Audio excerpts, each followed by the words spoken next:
Yeah, I'll have to take a picture of it and Yeah, send it to you. Insert picture here. yeah. Well, if we're taking pictures, insert picture here of my big boy. Oh, Not that to. made me feel bad, man. Why don't you?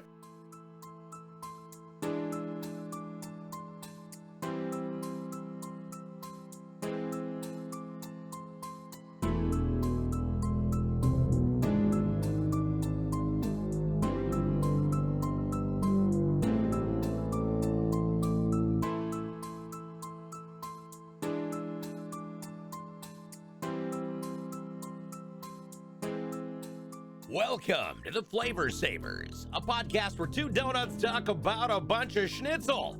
Here are your hosts, Mike and Dick. What's up, Taterheads? Welcome to the February 4th, 2022 edition of the Flavor Savors. I am Mike. And I'm Dick. On this episode of the Flavor Savors, we're going to talk about the foods we love, and we love a lot of them. That's right. Oh man, do we love a lot of them? I mean, we could probably have a laundry list of the food that we love. But there's some specifics that we've discussed, and we're going to discuss them with you today, starting with something that Dick doesn't really care for, but I absolutely love. And I didn't really like it until, I don't know, a few years ago, and that's sushi. I was always, one of those guys when I was younger, like, raw fish where I come from, we call that bait. But my son got into sushi, and he was said, "Dad, you got to try it. You got to try it." So finally, for his birthday one year, I went and met him at a sushi restaurant, and we ate sushi, and that was the first time I'd ever had it, and I haven't looked back, man. That is some good stuff. Good stuff. I mean, it's fish, so I'm not really that into it. And then it's not cooked fish, so I'm really, really not that into it. Well, see, here's the thing, though. There's some sushi that has zero fish in it. There's some, like the California roll, I think, is one that doesn't have any fish in it whatsoever, like avocado, cream cheese. I can't remember what else in it, but I will, and I constantly sound like a naysayer, but another thing, and I'm gonna get a little nasty here. Rice tends to cheese me up, if you know what I'm saying. Uh, oh, right. No, I when feel you. I eat rice, for some reason, my body turns it into a softball, and then I got to pitch that thing, and I'm not. So I try to I try to back off the rice as much as possible. So sushi has always been one of those things to like fish and rice and seaweed. No, I'm good. I don't even need to I try feel you. that to know I don't like that. Yeah, no, But I would actually, try. I was wrong. Actually, I was wrong. It does have a California roll's got crab meat in it, Oh so yeah, yeah, no. I would there's something I try can't remember. sushi that didn't have seafood in it as long as everything that messed with that sushi never touched the seafood. Yeah, We talked on episode 4 about a green sauce I make, and we spoke about cilantro and how it tastes like soap to me. And you had said, like, if there was even a leaf in there, you'd taste it, and I would. And it's the same thing with fish. Sometimes I'll be eating, and if someone else is eating fish, my food will taste like fish because I can smell it. dude, I know what you should make. You should make spam musubi sushi. It's basically rice with a piece of fried spam on it, wrapped in seaweed. it's it's a Hawaiian dish. Well, I will say this, speaking on sushi, we were going to talk about types of sushi today.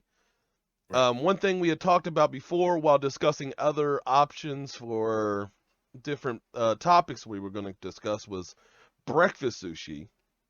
Hmm. And we were Oh yeah, talking that's about right. different stuff like that. So there's probably going to be a sushi episode where we really get into sushi Yeah. and everything, and we make different kind of things into sushi. Right. And with the breakfast sushi, I can already tell you some really good ways to do that. You would need the seaweed. The seaweed would be crucial to making it work. But you could make like thick grits to emulate the rice. And then the insides could be scrambled eggs, sausage, bacon, cheese, whatever. I think Guy Fieri did some what he called redneck sushi or something like that, and it was barbecue stuff basically. So I don't see why you couldn't do something like that with a breakfast food.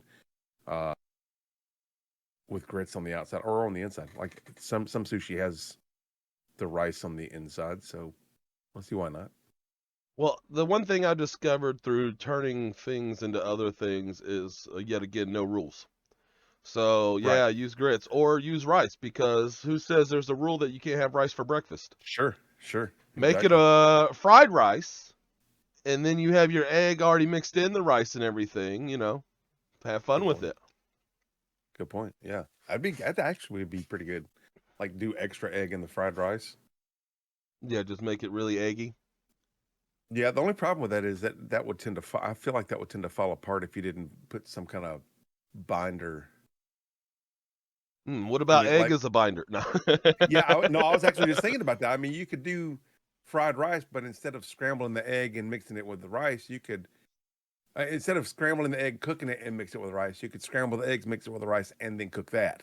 So Yeah. you've got cooked rice already. You just scramble your egg and do it like that, so it's all kind of one thing. Yeah, That'd be well, a lot of interesting. time you start cooking your egg and then you put your rice in and you finish cooking your egg with the rice. So you would Right, just right. take out the step of starting cooking the egg, Yeah, just kind of mix it all together Yeah, and then and throw it. pour it over, almost like a souffle kind of thing, or an omelet. That'd be interesting. But barring that, I mean, there's other foods that we definitely get along on. Like, oh, I don't know, liver. Well, yeah. I'm not a big, what is it, offal? I think they call them. Yeah, All the yeah, weird awful. meats. I'm not a big fan. OFFEL, I think. Yeah. Oh, I'm not a big fan of those types of things, but I love liver and onions. I I, see. I've never really tried a whole lot outside of liver and when it comes to awful gizzards, chicken gizzards. But other than that, liver's about it. yeah, But I love no, me some liver. I grew up with my grandfather and his girlfriend, and when I say girlfriend, she was the same age as him. They just never got married after my grandmother died. But Right. she would constantly cook just random stuff, scrapple, and all the things that we're going to talk about on the next episode. So I've tried a lot of it. It's just not delicious. But liver, when you cook it right, it comes out pretty good. Yeah, my dad loved liver, so that's where I got my love of liver from. He would cook liver and like I don't know if my mom. I feel like my mom ate chicken livers, but she did not like beef liver, and I don't know why because liver, whether it's beef or chicken, has a very liver flavor. It's kind of the same. Dad would eat liverwurst. I loved liverwurst, so Yeah, just little things like that. I grew up eating liver, so it's one of those things that I just never stopped liking it. well, if I'm eating liver, I'm eating beef liver. I'm not wasting my time with chicken liver. Because even if I'm I will. gonna, deep fry it, I'm still just chopping up some beef liver because I want that Yeah. big rich liver. Yeah, I don't cook chicken liver. But if like Jesse's dad and mom live across the street from us, so he'll make a big batch. The man used to work for the fire department, so he doesn't cook in small batches. So he'll make like a big batch of food, chicken liver, and bring it over because Mac loves chicken livers. So he'll make a big one and bring over a big plate full of chicken liver and gizzards and stuff, and man, we'll go to town on that. Well, me and Mac will. Jesse again doesn't really care for liver. Yeah, I mean, it still tastes like liver. I'm just not wasting my time with chicken. Just like No, you no, said, I'll eat it, but I'm not. If I'm I'm gonna not gonna cook cook it, it. I'm messing with that big boy. Uh-huh. I want to. Again, we're not small men here. We like lots of food, and beef gives you more liver than chicken does. Also, it's a different consistency because you have thicker parts. Yeah, It's just yeah, a lot. it's It's a a little lot better to. It's a more of a playground than when you're messing with those little chicken livers. What I do. Oh wait, do. What I oh, do with doo-doo. chicken livers is I will just cook them off in a pan for stocks and stuff, Right. or cook them off and give them to the dog. I'm not just gonna throw them away. But Well, now if I've got chicken livers, like if I've got an excess amount of chicken livers, which is rare if ever, I'll cook them. I'll fry them. I'll deep fry them. Do it like we're gonna do to eat them. But I'm not like specifically going out to buy just a bunch of chicken livers. yeah, you would have to ask me, pay me, and buy them and bring them to me for me Yeah, to cook them. Other than that, stocks or dogs. That's where they're going. I'm yeah, not wasting my time. especially when it comes to like gravies. You got to boil up all that stuff to make the gravy good. Make Oh that yeah. giblet gravy, especially around Thanksgiving. Ooh, yeah, baby. Well, not only that, but we used to take and when I make my turkey and Thanksgiving, off subject here, but we would use a bag or a pan that would hold all those juices, and then you take those juices and mix those back into the giblets Yes. after you've already just scorched the crap out of them. You know, got that nice brown color on the outside, everything. Then you add that turkey fat right back to it with the butter on top under the skin to make the skin, Oh, everything mixes down, blah, blah, blah. And then yeah. that's how you make your gravy in my house. Yes. That's how you make it here too. That's exactly how you make it. But sometimes if we wanted extra moisture, we would put, instead of like putting foil over it, we would put it in one of those roaster bags. Oh yeah. That way it would just hold all that, only a little bit of the steam got out through your little holes. Easier to get to them juices. Yeah. Get them extra juices. A lot of the water content from the bird just soaks down instead of leaving out. It's nice. So when you cook liver, how do you typically cook it? Like there's 2 or 3 different ways that I've heard of to cook, but when you're just like, I'm ready for some liver, let's have liver for dinner, how do you cook it? To be honest, haven't made it in over 10 years. But when I make it, it goes in an hour-long bath. Well, I'll rinse it. It goes in an hour-long bath of milk or cream, whatever I'm using at the time for extra stuff. And then it comes out of that, gets dried off, floured, right into a hot pan that I've already cooked my onions in. Yep, that's about the same way I do it. Yeah, and I don't deviate from that unless someone wants it some different way. Now let's talk a second about that milk bath. A lot of people don't understand why you do that. Why do you do it? You gotta. I know why it's done, and you know why it's done, but why do you do it? Yeah, you gotta pull that. You gotta pull that gaminess out. Right. You gotta have a base that's able to rip that flavor out of that meat. Yeah, anytime you're cooking any kind of offal or any kind of game meat or something like that, you typically want to soak it in milk or buttermilk or something like that to pull the gaminess out of it. Yeah. There's a lot of iron content, especially in like livers and stuff. And if you've ever like cut yourself and tasted your own blood, and you know how much iron flavor that is, that's what you're going to taste when you taste liver. If you don't do that, you're going to taste a lot of the iron. Boar, Not really a venison, good taste. all that. You got to pull that Oh, yeah. gaminess out, or it's just not going to taste right. Yep. Well, Not it'll gonna taste taste good. fine, to be honest. It doesn't taste horrible, but you want to lessen that gaminess as much as possible. Yeah, it'll still be good, but it'll be good within the confines of something that tastes like iron tasting Yeah. good. Well, I've had some gamey pork or boar that I have taken and stewed, or I've braised for All right. hours, and I can pull some of the gaminess out that way while keeping that flavor and making everything still good. But man, you just got to work it. You got to work that meat so hard if you don't just let it soak for a little bit. Yeah, so when I do the milk bath, I typically leave it in there for 3 or 4 hours. You can leave it in there for 8 or overnight or something like that. But the longer you leave it in there within reason, the more of the gaminess it's going to pull out. Now it's still going to taste like something different. Like deer is very similar to beef, but it's not going to taste like beef. If you cook it without the bath, it's going to definitely not taste like beef, to the point that it tastes, you're going to feel like it doesn't taste right, like there's something wrong with the meat, which there's not. But when you start soaking it and you pull out the gaminess, it'll taste more like beef while still retaining some of that gamey flavor that makes deer good, not that makes it bad. And the same can be said with the pork or anything really, moose or any of those game meats, those wild meats, not domesticated. Yeah, just like marinades, timing is important to a point. Yeah. You can put something in a marinade and it needs to stay in there for at least this long, or it hasn't done its job. And if it stays in there for past this point, you're wasting your time. It's it's the same thing. You need at least an hour. If you try to do Yeah. like 30 minutes and you've just wasted your time, don't even worry about it. Yeah, and it's not going to do anything but make it milky. Yeah. it's not going to do, the job it needs to do to pull the gaminess or whatever flavor you're trying to pull out. Another thing that I don't use Vidalia onions often. I don't like them.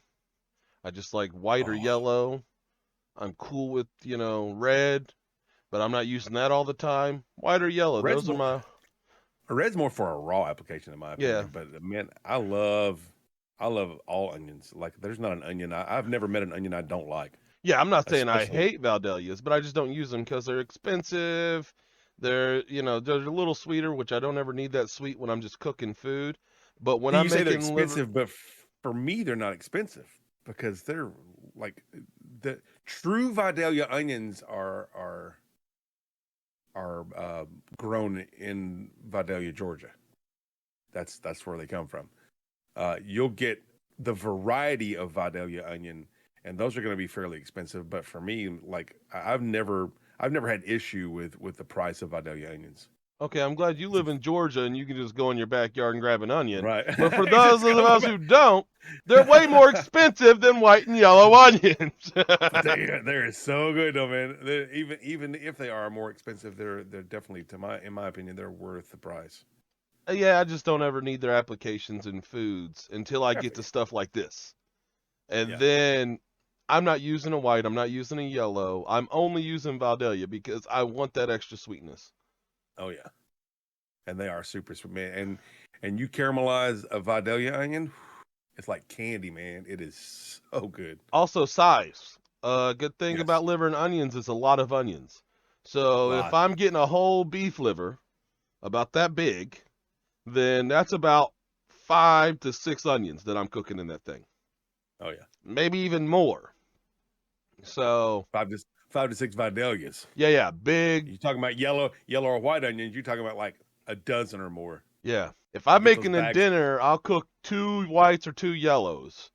If Yeah, I was making liver with as my dinner, it'd be a 2 or 3 bag, a bags. whole Yeah. bag. Yeah, I would at break least out a my whole meat bag. slicer and just because it would be a lot of onions. Oh yeah, I mean, still, 100%.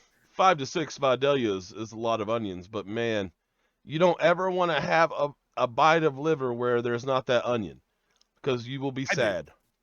I do, but I also take a bite because I'm the type of person that I like to taste things individually when you can like that. Like, if you're talking about sushi, like we were talking about earlier, you can't really do that. You can't taste the fish by itself and the rice by itself. But with liver and onions, I like the combination of it, and I do eat. For the most part, every bite is liver and onions. But I do like to just taste the liver or just taste the onions. Yeah, I'm not saying that tasting one or the other by themselves is not good, Right? but I'm the type of person I want every bite to be the best it can be, Oh so yeah. it's both. Oh yeah. And if I can't have that option throughout the whole meal, there's ever a time where I run out of onions and all I have left is liver, I'm sad. Mm. Yeah, Yeah, I'm still going to eat the I rest can of that understand liver, that. but I wanted my onions too, so I'm using Yeah, tons of onions. definitely. I would rather have too many onions than not enough, Yeah. because you can always take those onions and throw them in the fridge and use them for something else the next day, or just eat them plain. Well, another Because thing I do with onions is I'll just go ahead and buy a bag of onions, slice them, chop them. Do half the onions sliced, half the onions oh chopped, yeah, half the onions fat, half the onions skinny. Just throw them in Ziploc bags, date them, and throw them in the freeze freezer. them. Yep. Something else that we've been doing lately too is we'll get excess amounts of onions and slice them, eighth of an inch thick, throw them in the dehydrator and dehydrate them and put them in a mason jar and seal them, Yeah, vacuum seal them. you were talking about Those, that on ooh, episode 3 or 4. yeah, those things are really good. They're not like the fried onions that you get for like green bean casserole, but it's kind of like the minced onion that you get in the seasonings aisle, but they're sweeter. Yeah, it's It's like having it's onion so good. potato chips. But yeah, kind of. They're a little bit more gummy in the texture. They're not gummy at all. I'm just saying If you, compared to a yeah, potato chip. if the thicker you make them, the more chance they are to be gummy when they're rehydrating in your mouth. But Yeah. if like the real thin, like I wouldn't go thinner than an eighth of an inch, but I wouldn't go thicker than, I don't know, a quarter Yeah. when dehydrating, because Yeah. it will turn out to be kind of gummy, unless the point is to rehydrate it in like a soup or a stew or something. Like, if you're doing dehydration specifically for that, that's a different story. Yeah, and I wasn't saying that they're gummy at all, but compared to something like a thin cut potato chip, they're going to be a Yeah, little bit more flexible than that and have more of a gummy feel to them than that. But they're yeah, still they'll going be to kind of snap pliable. and crisp. It's just going to bend a little more before it does because there's still more water content in that onion than there was that potato. Totally. And speaking of potatoes, isn't that on our list? Oh, look, there it is. There it is. The potatoes. The Potatoes. list of things that we love. Potatoes, What man. can you do with potatoes? You can What bake them, can't you do boil with them, potatoes? That's the stick question. them in a stew. Yeah, oh yeah. You can do all that stuff. uh, and while we're talking about dehydrating, you actually dehydrate potatoes. The bags of instant potato flakes that you get that you make mashed potatoes out of. The easy way to do that is to boil potatoes, mash them, spread them out on a dehydrator tray, and dehydrate them. Now, why would you do that? Well, maybe because you want to use that for soup thickeners, or maybe you just want some instant potatoes that you know where all the ingredients came from. Maybe you've got an excess amount of potatoes that you need to do something with, and that's one of the options. There's a number of reasons you could do it, but that's how you make instant potato flakes is just dehydrating mashed potatoes. Well, let's go ahead and swing back to like the 40s when you had a lot of things like potatoes, but potatoes only last for so long. Yeah. That's why things like instant potatoes became a thing because you needed to have these potatoes keep. And the best way Yeah. to do it is to go ahead, boil them, mash them, spread them, dehydrate them, and then they'll stay for way longer than anything because water likes to make things go bad. Yeah, and then that's how the commercialism of selling the dehydrated potatoes, instant mashed potatoes, came to be. Is somebody was doing that to save up a bunch of their potatoes, and they're like, hey, we could sell these. These are easy. It's convenient. The more time passed, the more life was about convenience when microwaves came out and Mm-hmm. TV dinners and whatnot. So that's I kind of rolled into the convenience era of food. Yeah.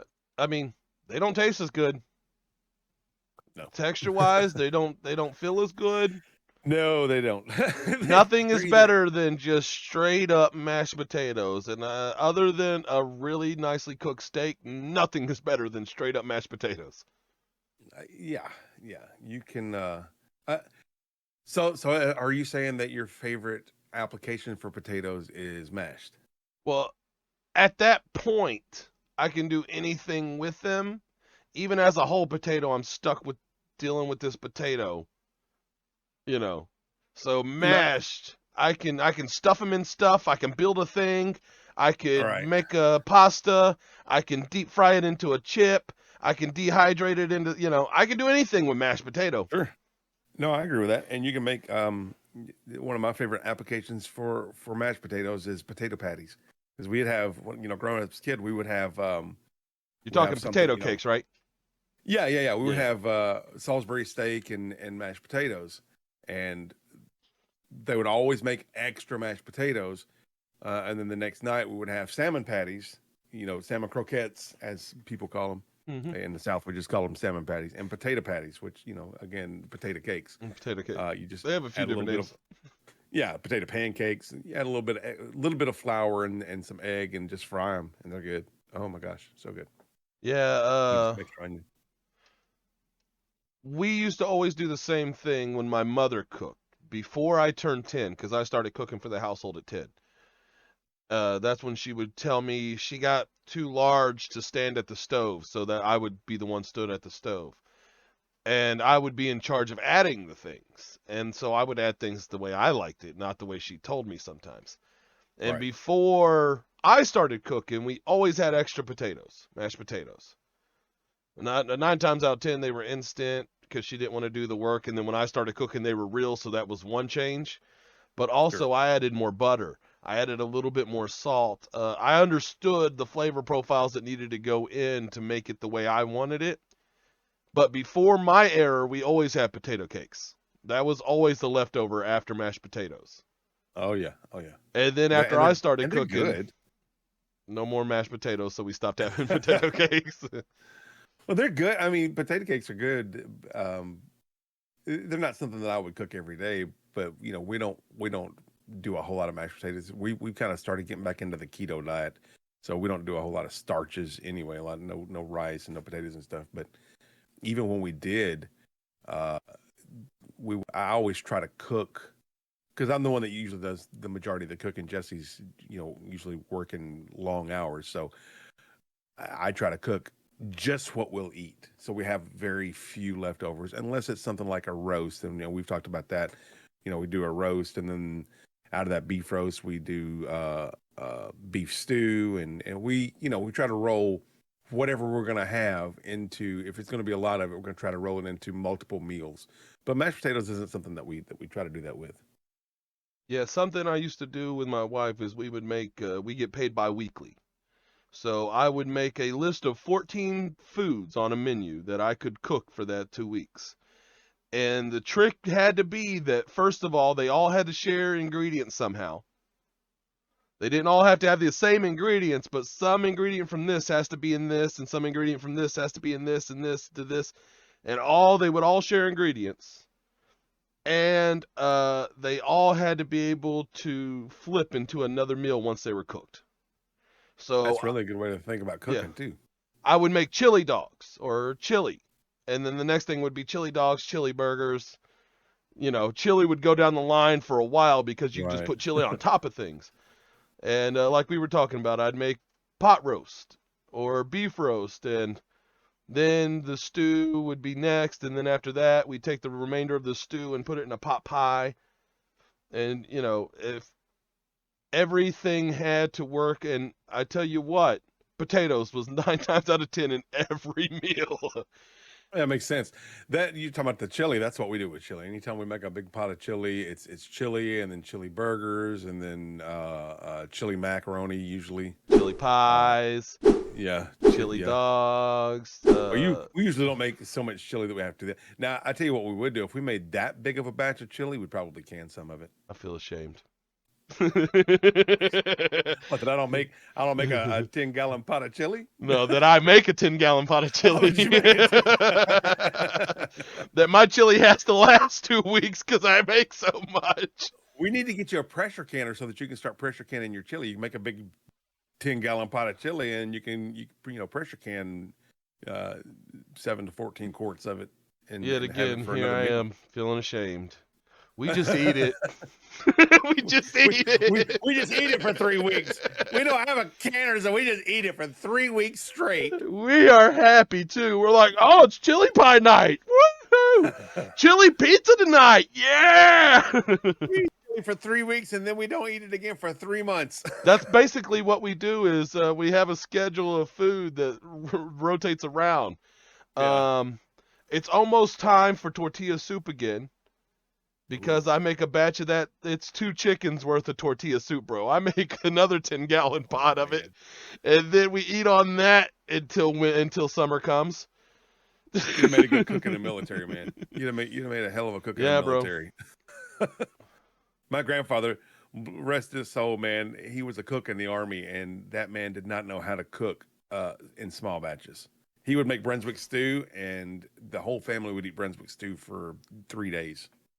Yeah, And when I say the whole family, I mean, him and my grandmother, my mom, my dad, myself, my aunt, my uncle, my cousin, my other aunt, uncle, and 2 cousins, my sister and her kids, everybody that was near would eat that for 3 weeks, 3 days. Yeah, I didn't mind because I loved it. I've talked about it a lot, but like I said, growing up poor, the trick was to get the least amount of ingredients and turn it into the most amount of food.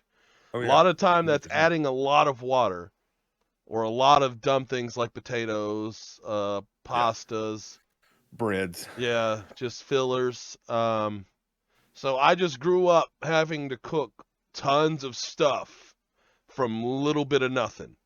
And it's just carried on in my life that now I have the ingredients that I want. We can afford the ingredients that I want. I can't let go of that mindset of, well, might as well make 20 gallons of it if I'm here. Well, and really, whether you've got a can or not, it's a smart thing to do because you can always freeze it or eat it for 3 weeks, whatever. It's something that you like and something that you enjoy and something that your family enjoys. So why not make lots of it? Bro, here's the reason. Because the other day we were and when I say the other day, a few months ago, we were in our freezer. Well, first of all, my son's 8. I have jalapeno poppers from his 4th birthday That's still in the freezer. in my freezer. They're more of a keepsake than for food because they're not edible now. They probably taste like schnitzel. It's Guaranteed. like that cake wedding topper. Yeah, the top of your wedding cake, brother. guaranteed it tastes like you're eating just a whole pile of donut. Bet money on it. Oof. Yeah, they're not going to be good. But we got to that, and there was something under it. I was like, what's going to be under 5-year-old jalapenos? Poppers. It was tortilla soup. It was 6-year-old my tortilla soup. 6-year-old tortilla soup. See, that's the one thing about me, man, is I try to, I don't know if it's OCD or whatever you want to call it, but I try to keep a good inventory on my freezer so I know what's in there and I can make the most of what we've got.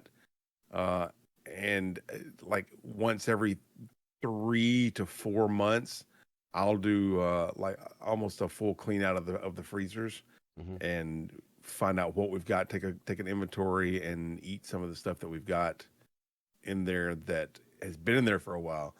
Because God forbid you waste that food, because after it sits in there for a while, it's going to get freezer burned, or heaven forbid the power goes out and you lose that food. So well, I always try to. The reason try to this make sure one we got use it. away is because it was surrounded by bone stocks. It was surrounded by Okay. chicken bone stocks. And I'll leave those things in the freezer 10, 20 years. I don't care. It's water. Yeah. It's fine. It's meat juice. Yeah, there's nothing, And it was it's just not gonna get freezer burned. Is yeah, the yeah. point. It was just in a group of that, and I was like, hold on, I've got all. Oh, yeah, we need to get rid of that. That's no good.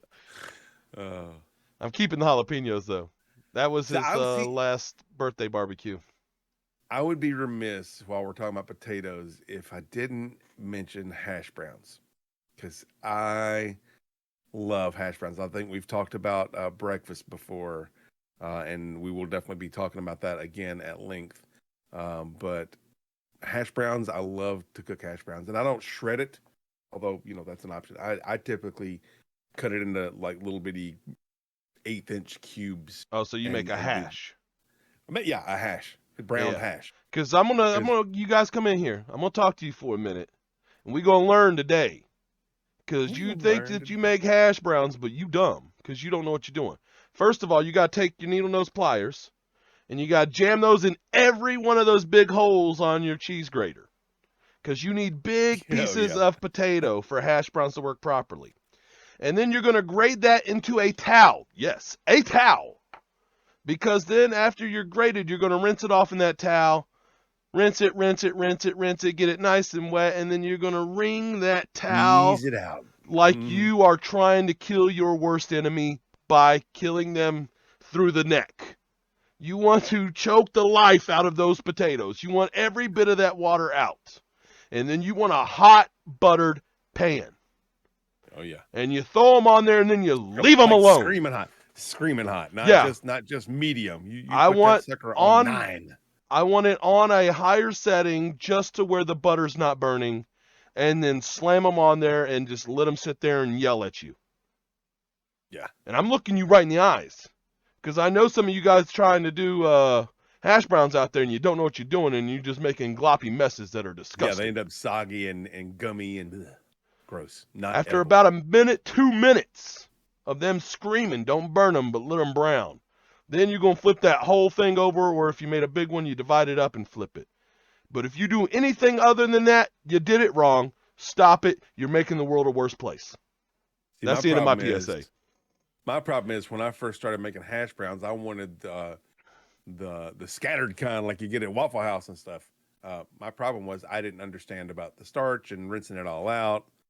But I learned to do the cubes and rinse that stuff out. And I'm like, oh, this is easy. So I just got real proficient at frying up those potatoes. And then I learned to do the shredded through a towel, rinse, ring, the whole 9 yards. It's very labor intensive when it comes to something like that, but it's definitely worth the labor. Yeah, not only that, but then you take and you put a little chop on that and mix it with a little flour, maybe a little egg, fold it into little balls or little tots, Latkes. if you will, and just deep fry those. And it's going to be just as good. Do some latkes. That's basically what a latke is a Yeah. potato cake with egg and stuff, right? Yeah, but I was talking about making tater tots. Oh, tater tots. I got you.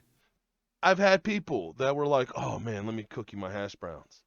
And then they bring me this gummy, half-burnt, disgusting pile of half-cooked potatoes.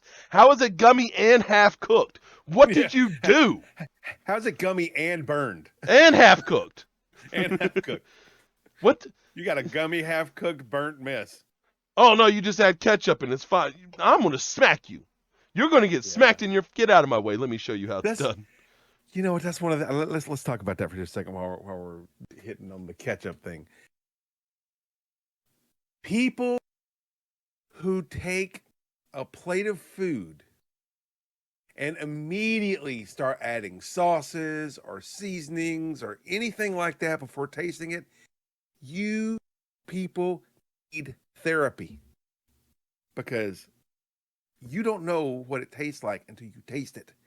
And then you can determine whether or not you need sauce or salt or pepper or something like that. Please taste your food before you put something on it. Please. I will say this. If I'm going out to any restaurant, not fast food, but even crappy fast food restaurants like Applebee's and stuff like that, I'm putting salt on it because they didn't salt it enough. They did not salt it when they were cooking it. It's horrible. It needs a lot of salt. Other than that, I agree. I'm talking about if I come to your house, and you say, Mike, I got dinner for us. Let's eat. And you serve me a plate of food, I am not going to immediately reach for the salt shaker. I am going to take my spoon or fork and dig in at least 2 bites of everything before I even ask for salt. Because it is an insult to whoever cooked your food for you to immediately start dumping stuff on it, because that makes me personally feel like you don't think I know how to cook. And second off, it makes me feel like you don't want to taste what I've cooked, regardless as to how good it is. You'd rather drown it in ranch or ketchup or something like that. Since we're on a cooking pet peeve, let me throw one at you too. You make something like you've tasted my barbecue. It is not too salty. It is not bad. It is perfect and delicious every time. I don't mess up barbecue. Meat smoking, one of our topics today. I hate the people that you go and you're nice enough to bring them barbecue and then their loved one is like, oh, this is so salty. What is... I will smack you. And then I will smack you so hard that they have to hide the body. First of all, I just brought you barbecue that I labored over. And because you don't know what flavor is, you're going to insult me to my face? Let me interject. When he says I brought barbecue, he's not talking about he took a chicken breast, put it in the oven for an hour with some barbecue sauce on it. The man takes 2 to 3 days to make his barbecue. Well, At least. No, At least. that's a little bit of over-exaggeration. No. When I was streaming, I had to do 36 hours. No, yeah, but you either brine or rub or something like that, marinate, whatever you do. Oh, yeah, I rubbed the day before. It's a process. It's not just throw it on there for 36 hours. It's a process for 3 days. Oh, I thought you were talking about my old 36-hour smoke streams. No. I'm talking about specifically, from beginning, from the time you get the meat home and start working with it, to the time it is done cooking. It's like a 3-day process. Not only that, but I'm treating that meat like a fine lady, not one of these throwaway ladies that you can just get from anywhere. But she's getting a rub down. Yeah, she's getting a rub down with the rub before I put her in the fridge for the overnight. And then when she comes out, she's getting the rub down again because I need to have that. Because most of the time when you're smoking meat, you're working with shoulders, undercarriage, breast. You're working with head and hoof stuff, the tough stuff. So you want to get in there and massage her real nice and good and treat her good and pamper and put all the scrubs and oils and rubs on it. Texas loosen up the barbecue a little meat bit different, yeah. but I'm different. I like to play with my meat.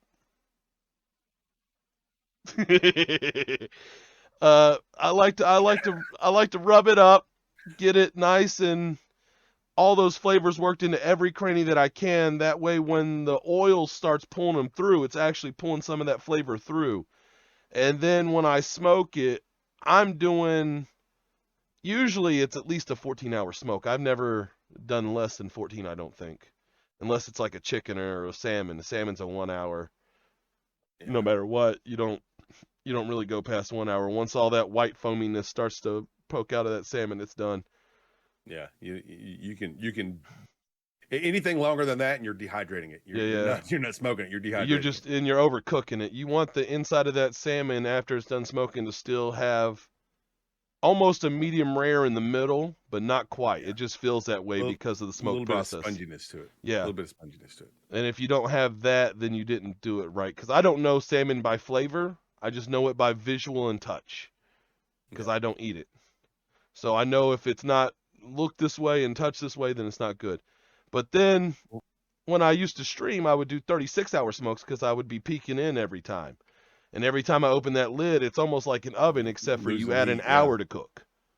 Yeah, you're losing heat. Yeah. You don't add 30 minutes because you just dropped 100 degrees just by lifting that lid. You have to add a whole nother hour of cooking time. And I would show it off constantly, so it'd be a 36-hour. And actually, those would be the ones that I would bring over to my friends because I would have so much extra meat because I would do 20 pounds of brisket on a stream just to show off. And then I'm like, oh, I've got 20 pounds of smoked brisket. What am I going to do with all this? I know. Let's go to Ninja Wolf's house.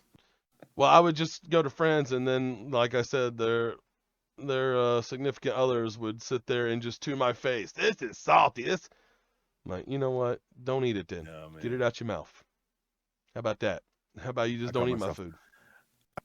So I'm not super experienced when it comes to smoking meat. I've always been like a grill guy, like a barbecue guy. But a couple of years ago, a friend of ours found a smoker on the side of the road, just a small, rinky-dink, cheap one, loose bolts and rusted here and there and stuff like that. And she called Jesse and she's like, "Hey, we found this on the side of the road. Do you want it?" I'm like, "Heck yeah, I'll bring it." So we've been using that, and I've smoked a few chickens and some ribs, and again, we're still talking kind of barbecue area, but I've got plans this in the next couple of months. I'd like to do some big smoke, some brisket, and we're actually thinking about trying to smoke a turkey on it, spatchcock it, and flatten it out and try to smoke an entire turkey on it. So. Let me tell you we'll what, let you know how that goes. Instead of spatchcocking it, put it breast down and just run it that way and let all that spine fat melt across the rib cage and right into the breast. If you're trying to go quick, go ahead and spatchcock it and put it breast up. Well, the problem is I don't know that because it's a small, like I said, it's kind of a small. It might not fit. Yeah, it might not fit. That's the problem. Although I guess I could make it fit because the grill grates. So it's probably this big around the smoker, the grill part of it, and literally about halfway is where the grill grates are, and I could probably take those grill grates out and just put some brick or something down, some aluminum foil down in the bottom, and elevate it a little bit and do it like that. Do you have any kind of oven rack holders, like a roast holder or anything like that, where it's like a V shape? No, but I could get some. I mean, it's not, we've got all kinds of stuff. There used to be a place I used to live. One of the cities I used to live in had a grill shop, like had a store specifically for grills and barbecues and stuff. So I could probably find something like that and take an aluminum roaster pan that'll fit in there, turn it upside down, and poke holes in it. Yeah, and then you can get it to wherever you want. Because the problem with just putting a foil on the bottom is you want that space between. Well, that's why I say get some bricks or something and wrap those in. Oh, okay. In foil. Yeah, and just elevate it like that. Is it just a small little stand up? It's not a side barrel? No, it's a side barrel. Wow, it's a tiny side barrel. Yeah, I'll have to take a picture of it and send it to you. Insert picture here. Well, if we're taking pictures, insert picture here of my big boy. Not to that made me feel bad, man. Why don't you? not to come in with the one that I didn't just find on the side of the road. Hey, I'm never gonna bash anyone for any way they smoke. Because you can smoke out of cardboard box if you know what you're doing. Seen it done. All you I've seen need it is done. a container to trap smoke. That way the smoke has and the heat can penetrate to that meat. Yep. You want to melt that fat and have that fat pretty much do all your cooking. Another thing that I've noticed that smokers frown upon, but I'm not going to because I'm not. You guys are my people. Sometimes you can't get your smoker up to temp to do the bake process of it because you smoke and then you heat up.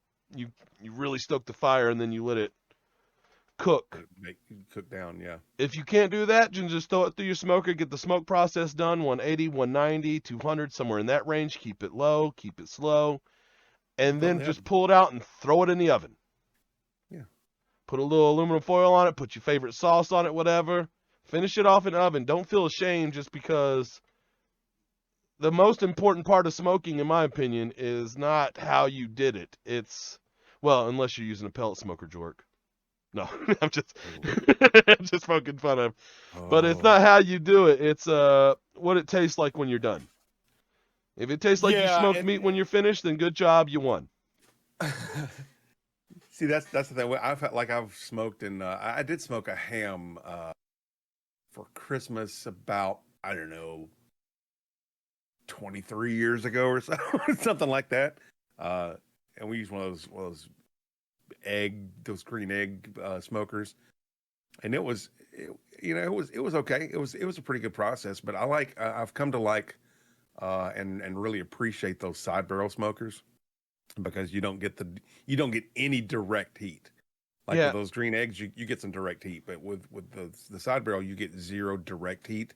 So you really have to rely on keeping the lid closed on the smoker and letting that do its, letting the process run through. The biggest thing too is the reason a lot of people stopped using side barrels and went to stand-ups and pellets and gas and all the electrics and all the things that they've switched to is because propane accessories. Just a straight side barrel smoker is a pain. Just having, well, not even a side barrel, but just any long smoker where the heat source is at one end and the air source for escape is at the other end.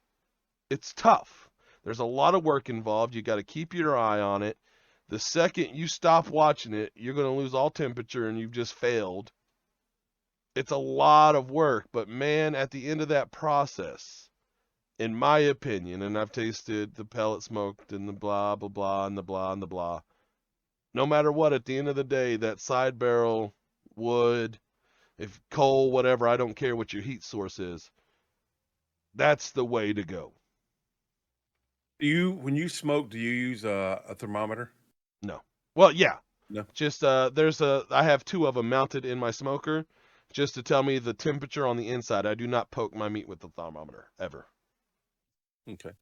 I just know I've been doing it since I was 10. I know by the look and the feel and the smell and then worst case scenario, I cut it and it needs a little bit more time and I throw it in the oven. Yeah. I haven't before used thermometers, but I'm going to start getting into smoking, and another thing is what I'm trying to say, Dutch oven cooking, cast iron Dutch oven cooking outside. So I'm going to be getting a lot of basic gear and a thermometer. I think I'm still going to go with the thermometer, and the reason why is because I would rather know that I've got the right temperature and know that the food is cooked right, and learn how to judge it and feel it from there, rather than just thinking, oh yeah, this is going to be fine, and then open it up and it's still raw in the middle. I don't want to waste food. So I've never opened up to raw. One time I opened up to my middle fat cat on a brisket wasn't fully gone. It was still a little bit there. Raw chickens before. I've opened up raw chickens before. Oh, no. No. Yeah. Like I said, So you definitely don't want is a raw chicken. At the age of 10, I became the pack horse for the family, the pack mule for the family, the pack everything for the family. I was the legs of the family. So I was the one out there on this. My mom loved smoked meat. We were originally from Kansas City, and she missed it.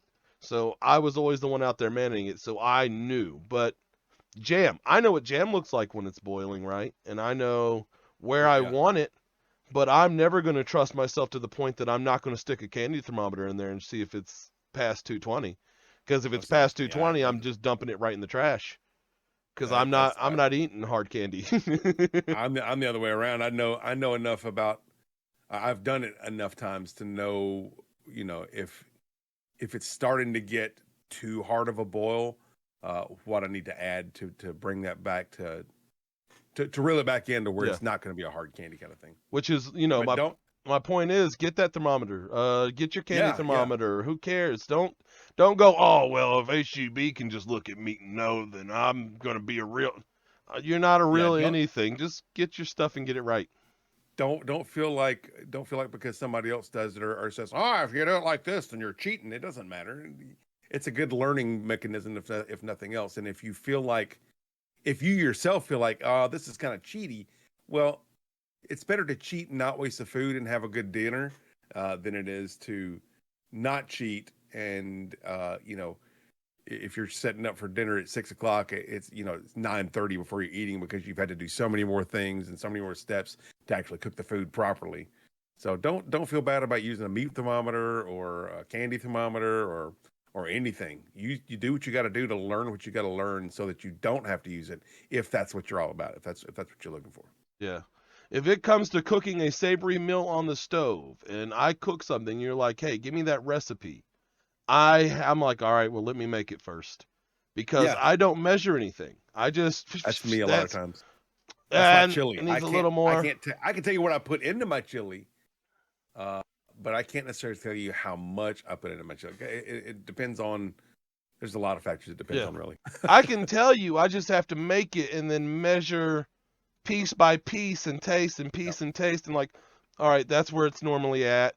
Then it was 6 this, It takes me a minute to get your recipe because that's just how I cook. You're not going to cook like me because you didn't spend your whole life behind a stove. Yeah. Maybe you did, and you do cook like me. GG, you're not going to sew like the best seamstress in the world. You're going to have to use measurements and crap. Yeah, unless you've got a recipe that you started off using, like if Dick gave me a recipe for whatever it is that he makes that I wanted a recipe for, unless I use that recipe over and over and over again, it's not going to taste the same, and it's not even going to taste the same as his because I'm not using the same ingredients. I mean, I would have to go buy the exact same ingredients from the exact same stores to get the exact same taste, and still it's not going to be the same. It's never, and I don't know why, it's never the same. I've been making All-Star Streamer barbecue sauce since as long as I can remember. That's been a sauce that's just it's a recipe that I used from another recipe where I omitted stuff and added stuff, but I've been 10, 15, 20, 30 years maybe. For a while. I've been using this thing. I cannot tell you what is in it. I cannot tell you the amounts that are in it. I have to go and find my copy of the recipe, pull it out, and look at it and know, oh, yeah, this is how I make it. Yeah. Because I want it made the exact same way every time, so I don't just fudge around with it. I have to make the exact recipe, but I couldn't tell you what the recipe is. There's 2 tablespoons of something, 2 tablespoons of something else. I used to be that way with chili. I had perfected what I called a competition level chili recipe, and that was the only thing I ever really used a recipe for when it came to something that I cooked over and over again.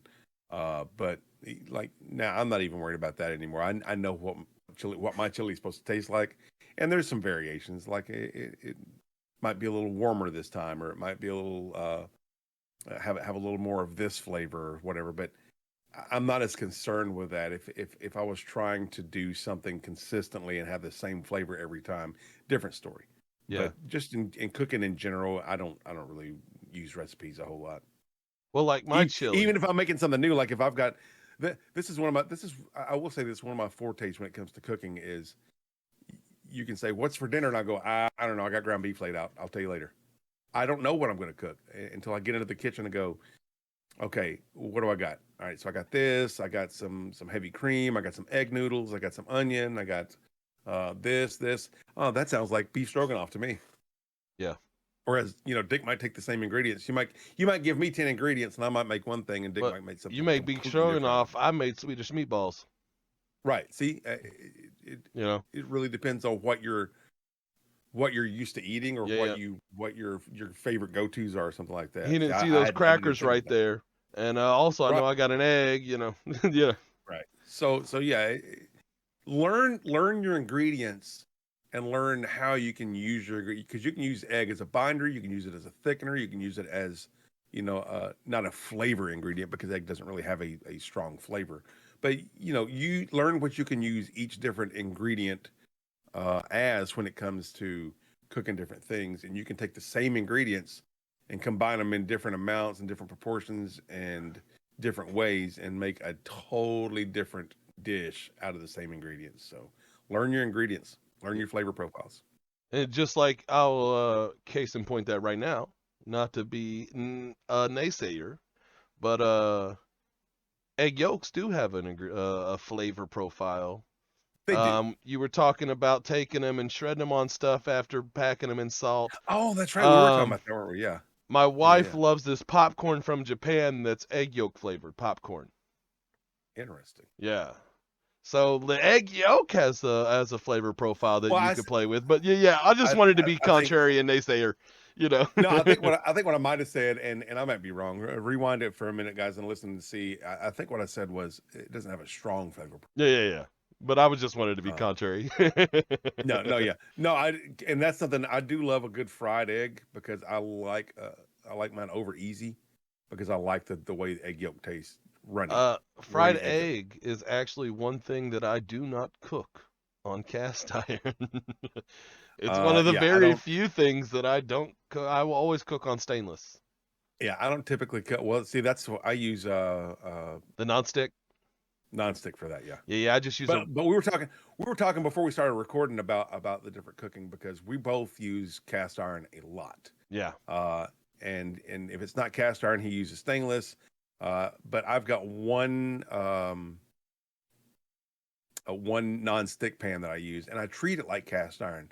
And by that, what I mean is, when I'm done cooking in it, I run it under hot water and use a gentle scrub brush to scrub off any particles that are stuck to it. And then I wipe it clean. If there's a little bit of oil in it, big deal. It's seasoning it.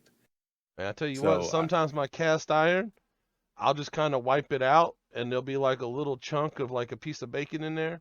I'll just hang it up. It's like that'll be in there next time. Yeah, I'll leave it like that sometimes too. It's little things like that doesn't really bother me, but yeah, that's definitely something that we've had ready for this episode, was to talk about cast iron, because both of us use it so much. The little bits of bacon or something like that don't bother me either.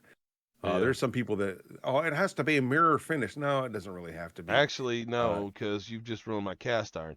Here's a quick story of cast iron for you.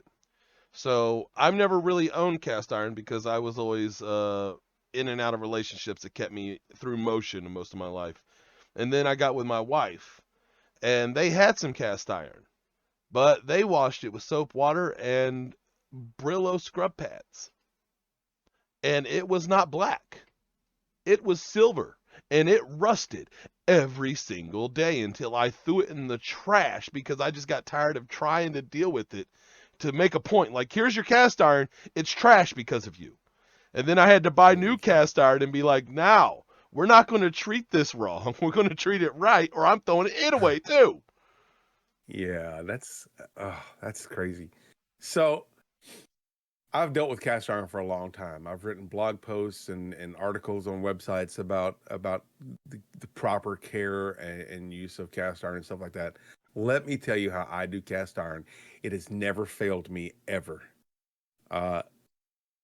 So when you first get cast iron, if you buy a brand new cast iron, or if you go through the process of restoring cast iron, which is another topic for a whole nother podcast. When you get cast iron that is new or new-ish, you have to season it properly. There are specific oils that they will tell you, oh, you have to use this. No, you don't. No, you don't. Use don't use vegetable oil initially. You can use it sparsely, but there's some chemical compounds and stuff that happen when you do that. Blah blah blah. Bacon grease. I was That's what just I'm trying about to get at. break it and be like, no, Bacon bro, grease. first seasoning, always bacon grease. If you don't First bacon seasoning, grease, second you're seasoning, wrong. last seasoning, every seasoning, bacon grease. Nah, I mean, sometimes, because high temp olive oil, I'll put some olive oil if I need a Oh, quick sure. seasoning.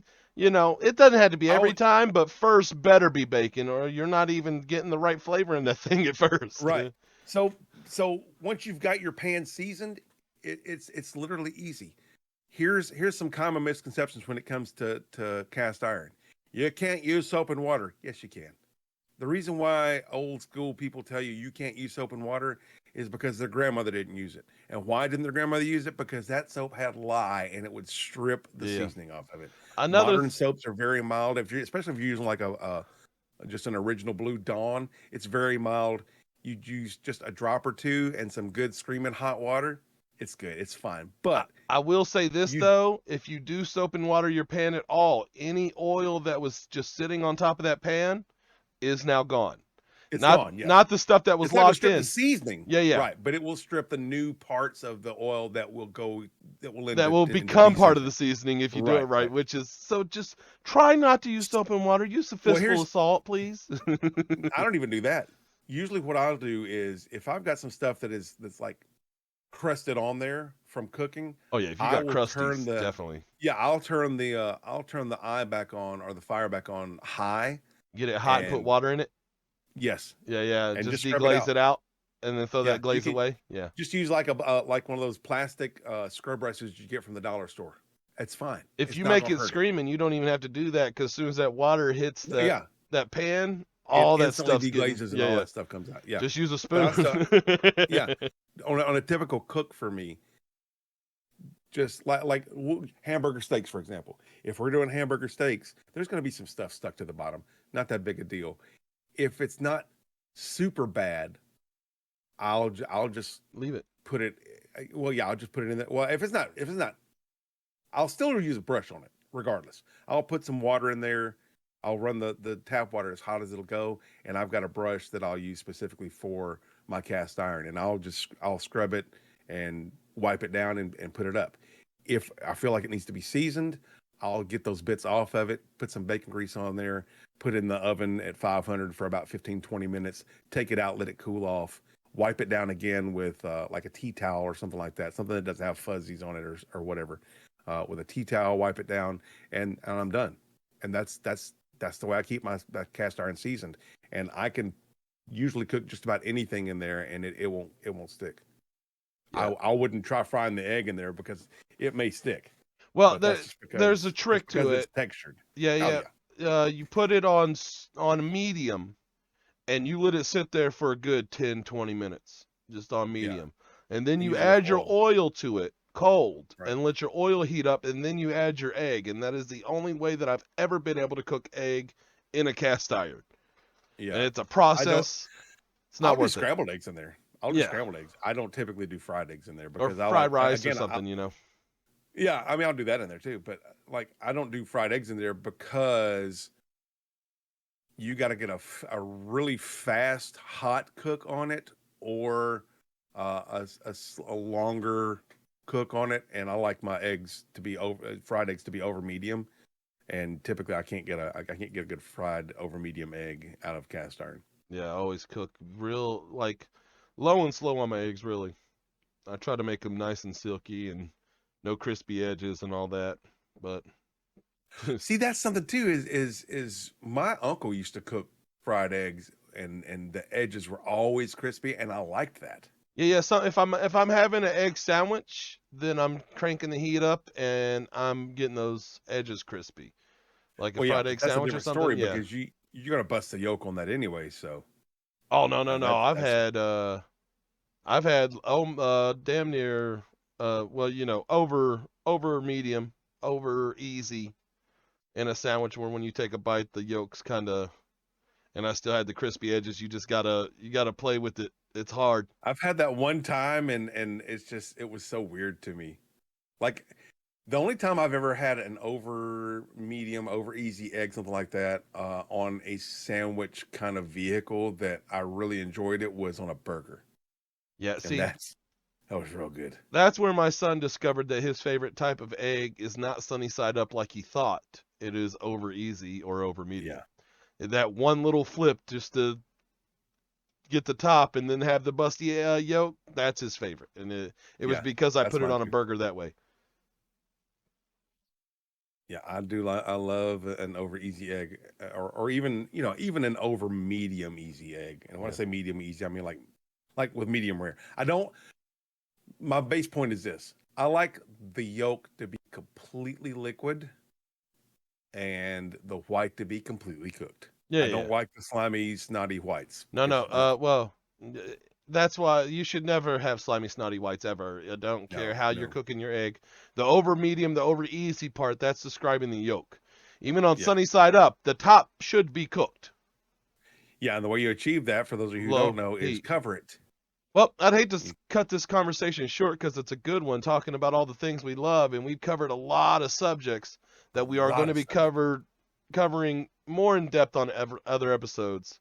But we just wanted to start this month with it being February and Valentine's Day, just talking about different foods that we love. The rest of the month, we're going to be talking more about liver and onions, and then later episodes about the best kinds of food that we love. Yeah. But for right now, I'm Dick. And I am Mike. Thank you guys for joining us on this episode of the Flavor Savers. Make sure you follow us on all of our social media. Thank you to all the people who have made this this episode possible. And we will catch you guys next week. Thanks for watching. Thanks for listening to the Flavor Savors podcast. Be sure to follow us on our socials listed in the show notes below. We'll catch you next week with a brand new episode.